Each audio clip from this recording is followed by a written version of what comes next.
How is everybody doing? Very well. Good to see Gab. I haven't seen him for a while. Busy, huh? Gab? Good to see you. Good to see you, Gab.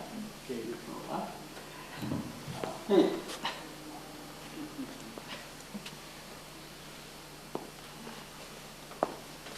Thank you, Mr. Buffett, for this beautiful pin. This is really, thank you so much. When I was pastoring the church in Waikoloa, Mr. Buffett, he made a pin for our church. It's pretty nice.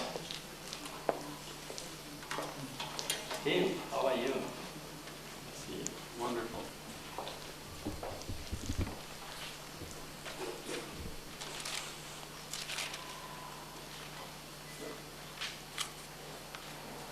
See so many new people. You know, I looked around this list and went through the list, and I could probably see a few people that I know. So it'll be good to get to know those people who are visiting or staying for us for a while. My name is Sam, and that's my wife, Atsuki-san. Would you stand up so they can see that I'm married? And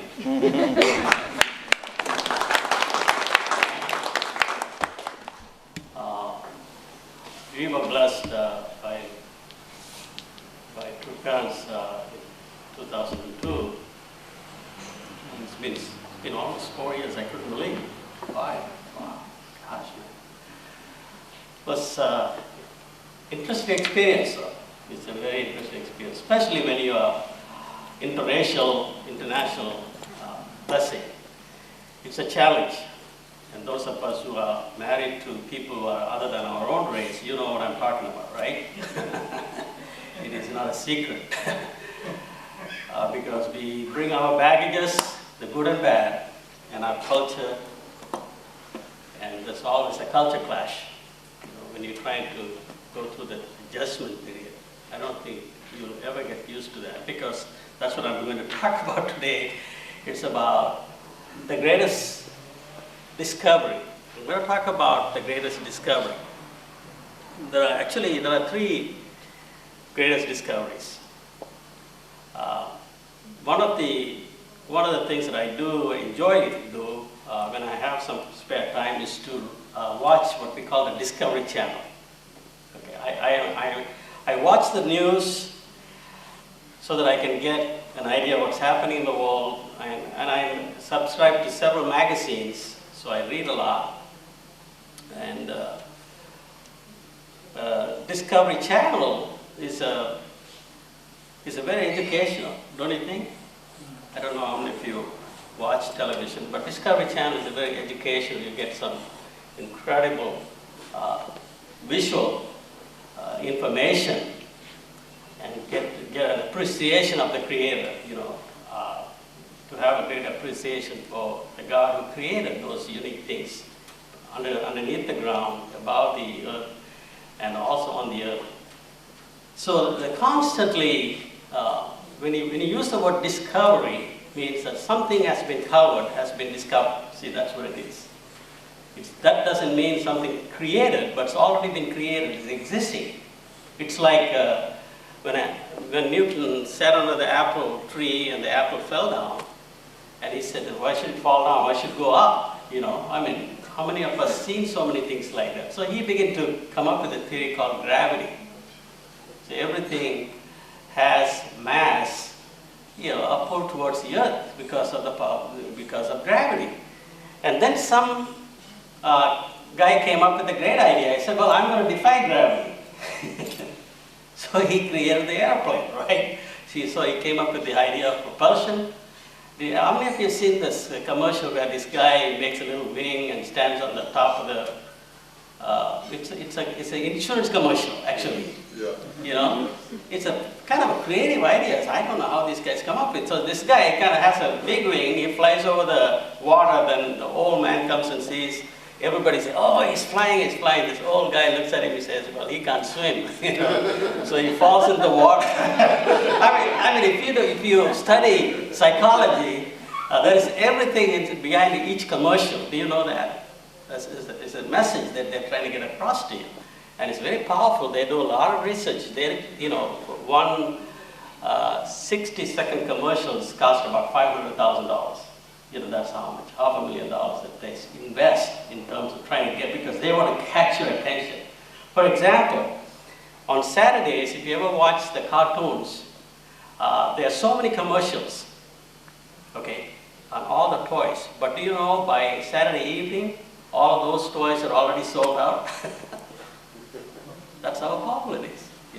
The advertisement industry is very powerful. So constantly people are discovering, especially as we come close to Thanksgiving, as we come close to Christmas, and you'll find commercials already up there.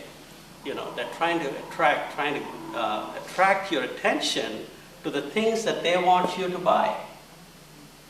Whether it is the clothes that you wear or the food that you eat, it doesn't matter what we're doing with our life, they're constantly trying to get you to buy what you really want. So in order to do that, the people who are in this industry, or the advertisement industry, constantly creating and thinking and find out what causes this person to buy certain things. It's called the subliminal messages. In other words, they flash certain concepts and ideas and music or certain things while you're shopping for you to create that idea. They came up with this great idea called the blue light special. How many of you have ever been on a blue light special? Don't be ashamed, I've been there. So what it is this big store, you watch the people, this huge big store with probably about 50 or 60 aisles. They have all kinds of merchandise, and then they will say, we have a blue light special, and they begin to flash a blue light. And you know what happens? People just gravitate. Whether they want to buy it or not, they just gravitate. I saw that in Japan.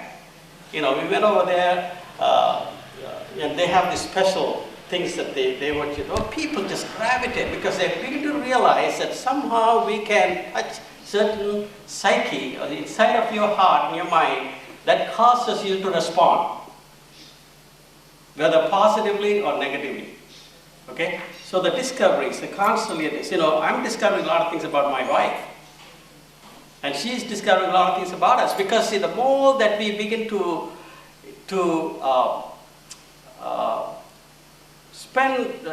seriously find out who we are.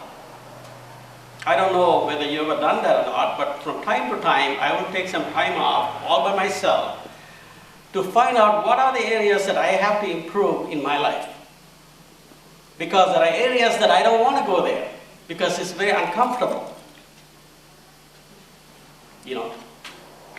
Because we don't want to step out of the comfort zone that we are so accustomed to.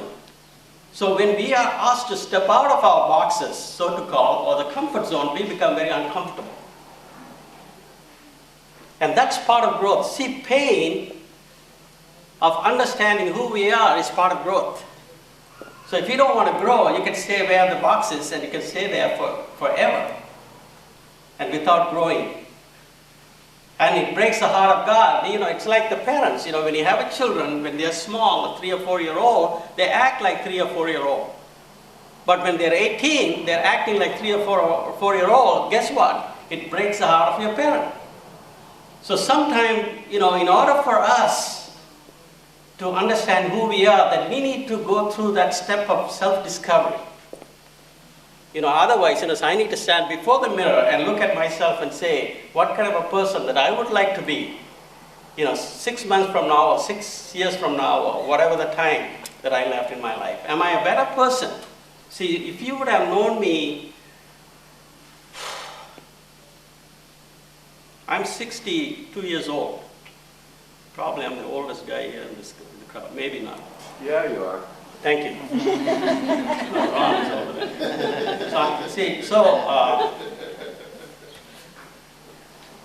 If you don't know me like 40 years ago, if you would have known me 40 years ago, I was a firebrand.